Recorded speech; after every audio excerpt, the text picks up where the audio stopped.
Hey guys, King of Charmander here. Today I'll be a judge, your jury, and your analyst. And today I bring to you a team that got me plus 500 points in the Little Cup.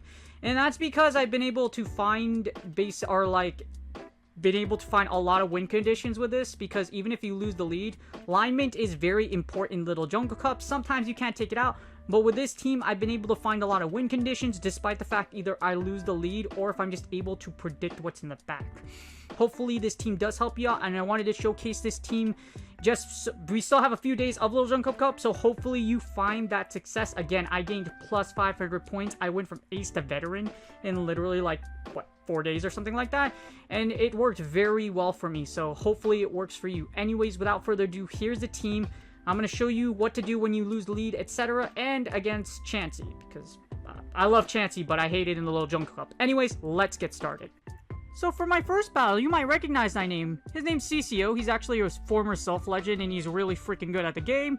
As you see here, he plays Cottonee into my GFisk. This is where you lose the lead. Cottonee, you technically lose the lead in the 2-shield scenario, if they know they lose the 2-shield. But as you see here, all I'm going to do is just dump. You want to dump straight rock slides on Cottonee. You don't want to go for the muddy water bait, because if you do, it could cost you. As you see here, I'm just going to keep on rock sliding.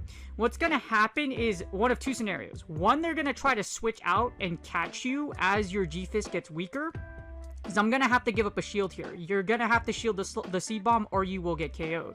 So as you see here, we managed to grab a shield, which is great. So I'm going to shield this one. Like I mentioned, you want to shield the seed bombs if you fight the Cottonee. So you could either play out this matchup or you could switch out. Play out the matchup. Either you come out with shields, or as you see here, they're going to give up switch, which is great because we get Viggy into my Cottonee. This is a little rough because Vigoroth will get 2 body slams off, even though I switched incredibly fast, as you saw there. Like, switch, if you see that switch as fast as you can, but generally what's going to happen is Vigoroth is still going to get 2 body slams off like this. I'm going to let Cottonee go, but the reason why is because I want to farm down with Skorupi. Skorupi will get extra energy off this Vigoroth, and CCO shouldn't get another body slam through. As you see here, I send in Skorupi, I farm down, I get actually 4 poison jabs worth of energy, or poison stings, and as you see here, we get a Dano. This is pretty much GG's because Cottonee in the back lines up against my poor little Scorpion here. So this is why you want Skorupi as much as possible. Save it as much as you can, because if Skorupi lines up against a Cottonee, you can farm down Cottonee, you can create a lot of plays if you have great energy management. As you see here, I got the boost, but I really didn't need it. All I really need to do is triple poison, cross poison, or quad cross poison, 4 cross poisons, and that's GG's. For a little bit of flexing, as you see here, I catch a body slam. No, I wasn't counting Dragon Breaths. I'm literally just that good at catching moves and sack swapping, so that's why I am amazing at this game, or good at said game. I'm just kidding. Like, that's really hard to do, but when you've battled enough, you can kind of just subconsciously do it. I get the muddy water off. They get their Cottonee in, but all I really have to do is just 1 cop poison off. I didn't need to do that. I was just trying to be fancy, but as you see here, you can tell I've been practicing against Dragon Breath a lot. Not really, I'm just kidding. GG CCO, sorry, but on this day, I am the better battler. But like I mentioned, if you get a lot of practice off, you can visually or just subconsciously feel when you want to switch into body slams like that and pull really incredible plays off. I lost the lead here, but as you see, with expert energy management and a good prediction sense of the back row, we managed to grab the W. That's what makes this team so great. If you are able to be really creative with your win conditions and you have great energy management, even if you lose the lead, you can still come out with a W. Now, of course, Little Jungle Cup is still very Rock Paper Scissor-y, but as you see here, there are ways you can mitigate that. Unless it's a Fletchinder versus your Pancake. So Fletchinder is terrible. Fire beats your entire team. So your only prayer in this sense is to hopefully break your opponent's shields as much as possible, or get debuffs with Muddy Water. It's a 30% chance to debuff. So if you get the debuff on the first one, you might be able to get shields. And in this case, my opponent does not shield, which really sucks for me, because as you see here, Embers are doing a lot of damage. I try to fire another Muddy Water off, but you want to wipe out the fire type as fast as possible. Hopefully they don't shield, but I'm pretty sure they're going to shield, and they do shield. So after that, as you see, we finally get the debuff, but you really need that debuff in the beginning. But because of this, I should be able to charm down this Fletchinder. You want to get to the point to where you can wipe out the fire as much as possible. Either Muddy Water through or get that W off of the lead and try, or you're going to have to do this. You're going to have to be really creative. We lost Switch, and we're in even shield scenarios. So we're going to have to pull something really fancy off. And it's even worse because it's a Nidoran female, which means Cottonee doesn't want to stay in. We get a Vigoroth. So here's what I mean. You're going to see my example of what I mean. You have to be really creative with win conditions. So there's a win condition here, and then you will see shortly. So as you see here, I cross poison goes off. Hopefully I get the debuff. I mean the buff, and I don't. So, or the boost. Because you have a 12.5% chance of boosting. Cross Poison got buffed towards pretty much like Night Slash, where you can get the boost. So we wanted to pray we could get the boost, but we didn't get the boost. And now we're going to pray for the boost on this one. In some instances, with Muddy Water and with Cross Poison, if you're lucky or if you bank on chance, you might be able to come off with some win conditions. This is what I mean why this team's really interesting. As you see here, our opponent lets Cross Poison through, but this actually gives me a win condition. So, what I have to do, because I have to catch a Body Slam. So my only win condition, as I identify right here, and this is literally live me thinking about this, I have to catch a Body Slam, and maybe with the charm damage plus an Aqua Tail coming through, I can come out with the W. That's literally how you find ways to win with this team, even though you're hard countered in the lead. Because realignment matters so much in the Little Jungle Cup. As you see here, we're going to try to catch the Body Slam. And we do! As you see here, this is a beautiful swap in. Charm goes through, and this is definitely a Body Slam. So as you see here, Body Slam goes through, we catch it. Now we should be able to do chip damage with Charm. I'll be able to get a Seed Bomb off. We're going to grab the last shield, and then we will Aqua Tail for the victory if we don't lag to death, as you saw there. But as you see here, we're like the game plan worked, and I literally think of these win conditions in real time. One of my perks of my battling style is, yes, I'm very ultra aggressive, but I'm also extremely creative. Or you just, it's like a puzzle, you know what I mean? When you're trying to play Connect 4 or something like that, you just try to find win conditions, which is basically, as you see here, we should be able to get to the Aqua Tail. This Aqua Tail should KO, and that's GG's. We lost the lead against the Fletchinder that beat our entire team, but with expert catching and just creativity and praying, we managed to find the W. So this is the way you can win if you lose the lead against Fletchinder. Otherwise, RPS is RPS. Sometimes it doesn't work that way, but if you get creative, you can. Just like with this one! So this is what happens when you get Vigoroth in the lead. You lose this lead really hard. Unless you get 2 Muddy Waters off and 2 debuffs, you possibly can get like a Rock Slide through and possibly win this lead. As you see, we do get the debuff, which is great. However, like I mentioned, you need a bank on 2. You could do that, or you can let GFisk go. It's really up to you. In this instance, I will shield the Body Slam. I'm going to hope and pray that I get the second debuff on the Muddy Water. I'm pretending this is a Rock Slide. And basically, like I mentioned, we're going to try to get the second debuff. If we don't, we're going to have to be really creative. Like I mentioned, this team gives you win conditions if you can be really creative and maybe just have a little bit of luck. Or a lot of luck. It really depends. So you kind of like take out the RPS with either player skill or just getting the boost or the debuff with Muddy Water. In this case, we don't get the debuff for the second time. We're going to farm down though. My idea here is because we got that 1 debuff, Body Slam isn't going to hurt as much and I should be able to charm down. Still going to take a little bit of chunk damage, but you know, we got to take what we got to take. Our opponent is in the zeros though, so there is a guiding light because of the fact that we are in the zeros and I still have a shield. So there's still some win conditions. And there's a Duckling. So the reason I carry Seed Bomb and Energy Ball is because Energy Ball with its debuff on defense might get you a win con. In this case, we're just going to Seed Bomb because there's no way we're going to get the Energy Ball. Seed Bomb goes through. I'm going to switch into my Skorupi and try to get a Poison Tail, cross poison. You know, there's a lot of attacks with poison in its name and you get kind of less like a tongue twister. Anyways, cross poison goes off. This won't KO, but we still got a shield anyways. So as you see here, that goes off. We don't get the buff or anything like that, but we will have to shield this because we don't want to get burbed. If we get burbed, it's really gonna suck, so we're gonna die. As you see here, I shield and it's a Bubble Beam, but like I mentioned, Brave Bird kills, so you don't want to risk that. And we get a Cottonee! This is GG's. Remember what I mentioned is try to save Skorupi as much as possible because they might be saving their Cottonee in the back. In this case, even though we are debuffed because of Bubble Beam, all I have to do is just double up on Cross Poison, and that's GG's. By doubling up, we ensure that Ducklet won't be able to get to another charge move like I mentioned. Energy management. Manage your energy well. and you will come out with a W when it comes to the little baby scorpion.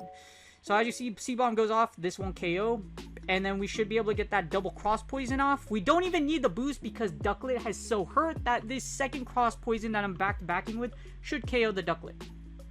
The Cotton Ball goes down, and then we send in the Ducklet, and then Ducklet gets cross poison, and that's GG's. Again, when you lose the lead against things like Vigoroth and Fliers, be very creative, break as many shields as you can, and maybe you can come out with the dub.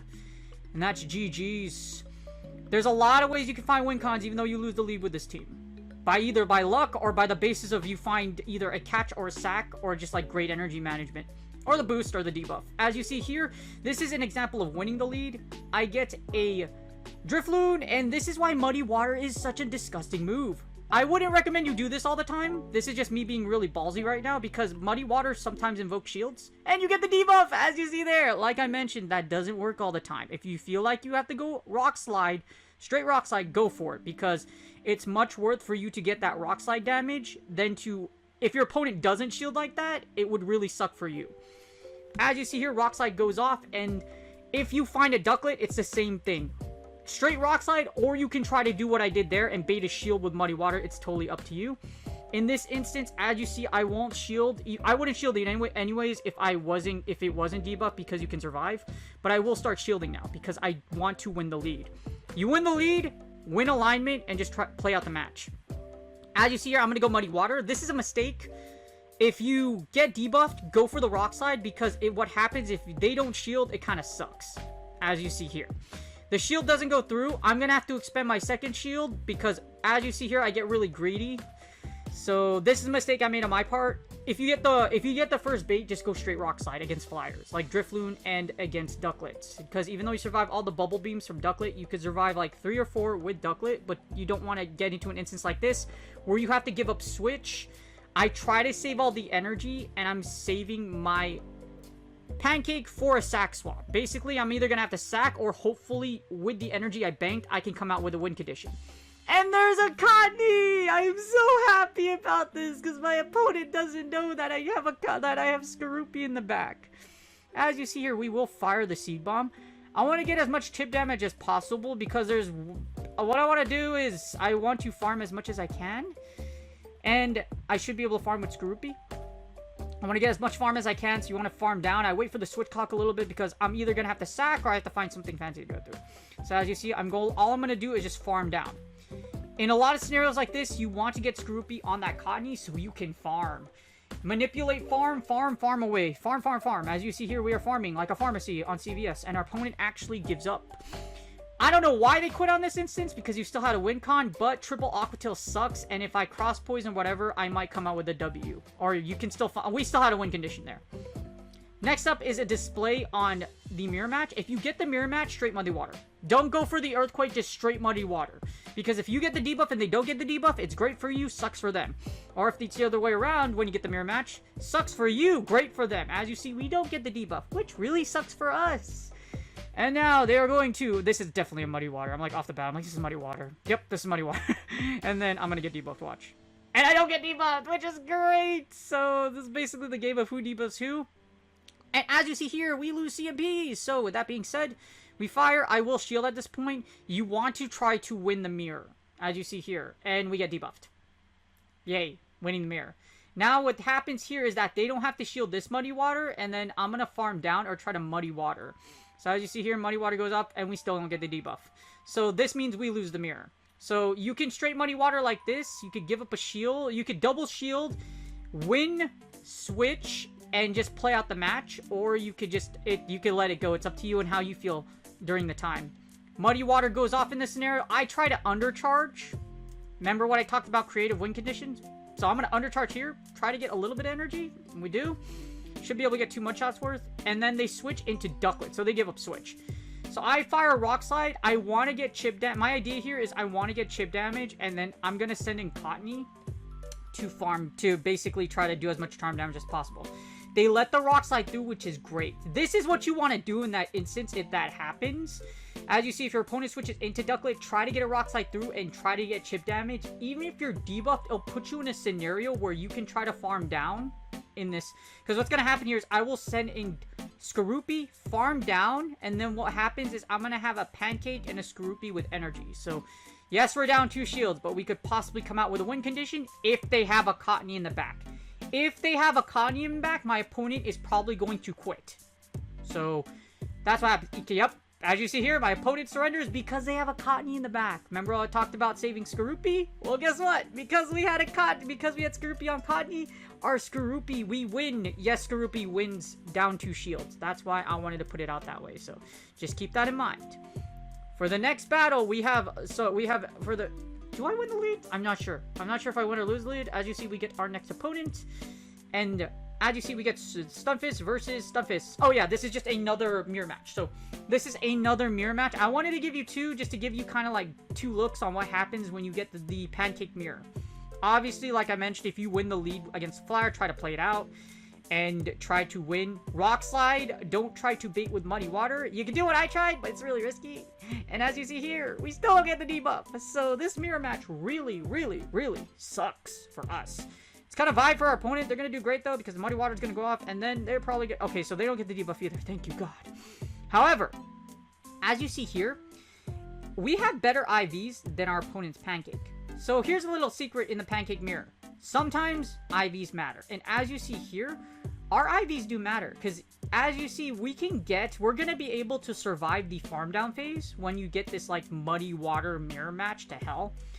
As you see here, we don't get the debuff at all. However, because they're in the red before I do, we're kind of vibing right now. So, as you see here, I'm still going to shield. But, again, so as you see, there's a little minor difference in IVs. So, just keep that in mind. That might play to your advantage if you want to save it for a sack swap or something like that. So, just keep that in mind. As you see here, we do get the muddy water through. And then they send in their Cottonee. I'm going to get a little bit of energy. And then, unfortunately, that muddy water is actually not supposed to go off, so that's fine. As you see, Skorupi does go through! And we get a Skorupi on a Dano, and our opponent's dead. This is why I love Cottonee, just because of the fact that some opponents are rocking dragons or Dano in the back, and basically that means you're dead. Because we just charmed down, Skorupi has a very positive matchup against their Cottonee, and that's GG's. So just keep in mind, again, try to keep alignment as much as possible. Try to save Skorupi on the back, and you got some win conditions. And that's GG's. And now, for the next matchup, which is actually the final matchup that's sped up because I don't want you to suffer through it. We got Legend on Legend action, but it's a Stunfisk versus a CHANSEY. This is going to take forever. So, if you get CHANSEY, here's what you do. You muddy water to death.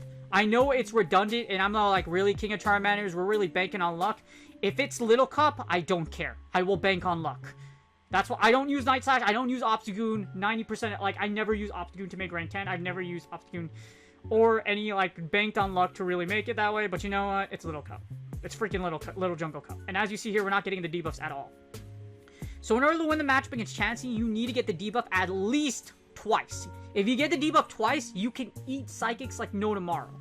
And pound. So, but as you see here, we're not getting the debuff. Despite a 30% chance, 7 out of 3 chance that we get it. I mean, a 3 out of 7 chance. For some odd reason, there's no chance. Oh, wait, no, 3 out of 10. But as you see here, I'm muddying Water to Oblivion. And for some reason, this is the luckiest CHANSEY on Earth. Usually on the 4th one, I get the debuff. But as you see here, this is the 5th. And I'm still not getting the debuff. I'm still not gonna... Come on, man! We're literally praying for it, because the only way you win the 2 shield against CHANSEY is if you get 2 debuffs with Muddy Water. And then your opponent will likely switch out, and in this case, we are not getting it. This is the most unlucky CHANSEY matchup I've ever had, and I'm glad I've recorded it for this display for a plus 500 video, because like I mentioned, so at this point, if this happens, and it's rare that it does, that you get this unlucky, all you have to do, just try to get as much energy as you can, and then you're gonna have to swap out eventually. As you see here, up to the point to where my pancake is already dead, we finally get the debuff. I'm gonna fire off more Muddy Waters, and then I'm gonna just keep firing. At this point, it's kind of a lost cause, because I'm really deciding whether or not, you know what, I'm just gonna keep Muddy Watering. Hopefully, I can get another one, and hopefully, I can win the matchup. And we do. We get it. We get too late in the game. But now it's like, do I give it up or do I let it go? At this point, I don't want to give it up. So, as you see here, we fire the Rock Slide. And this sucks for our opponent. Watch what happens. Wapam. They shield. And then we get our Skorupi. So now not all hope is lost, actually. as you see here, I double up on the Fire Fang. And then, because my opponent doesn't mind back row. So, we're gonna double up on the Aqua Tail. My opponent doesn't shield. My opponent needed to shield. So, if your opponent shields in that instance, they might have had a win con, but they didn't shield. So, again, being very creative, hiding the fact that we have a Cottonee in the back. And as you see, all we're doing is Aqua Tailing to Oblivion. This is very ballsy, very risky, but you know what? There is win condition. But the only win condition I have is that I catch the Icy Wind. So, you probably already know what's going to happen. King of Charmanders is trying to assess his situation. As you see here, I get the Chansey that comes back in, but I'm just going to Charm down. I need to time this switch. 1, 2, and then I get the sack. We needed the sack to win. And as you see here, we get the sack swap on the Icy Wind. We should be able to get to the Seed Bomb, and that's GG's. Unless lag wants to stop it. But as you see here, if you are creative with your win conditions, you can get the W's. So be creative, energy management, shield management, know your matchups, watch this video, and you can get plus 500 in Little Jungle Cup. And that's GG's. I hope you guys enjoyed the video. I went a little detailed into this because hopefully you find the same success I do with this team. Because yes, it's that single move team like I featured from before. But as you see here with Muddy Water GFisk, and with an Energy Ball Cottonee and a Skorupi, which is pretty standard, you can possibly come out and do really well. I climbed 500 points from Ace to Veteran with this team, doing all the crazy creativity I mentioned before over here. So, like I said, if you get really creative, you can find a lot of win conditions with this team. It really kind of takes out the Rock Paper Scissors feature. Obviously, Little Jungle Cup is still very RPSy, but as you see here, you can take that, with this team, you could possibly take that off and get a lot of elo. For those of you that have reached Legend, congratulations. For those of you who don't worry about it. You still have plenty of time. There's literally still over a month. You have over a month to make Legend, and if you want to compete in the Pokemon Play Tournament for 2022 for the regional tournaments, I will be doing a video on that. I will also be doing meta breakdowns for the future World Tournaments, so I hope you guys are excited because I'm kind of half and half about it. Actually, I'm more like 60-40. Like, I'm excited that it's happening, but there's more bad than good with this format. And like I mentioned, I will release that video soon. In the meantime, I wanted to release this video so I can, like I said, hopefully with the last week of Little Jungle Club, you can find some, you can climb with this team, and hopefully you have the resources to do so. If you do so, please do me a huge favor. Like and subscribe. It's totally free to easily subscribe. All you have to do is put your mouse to the bottom right and that little box. Sub tab will pop up. You can easily subscribe from there. Really appreciate my current subscribers. Good luck in your Go Battle Success, and I will see you guys on the next video.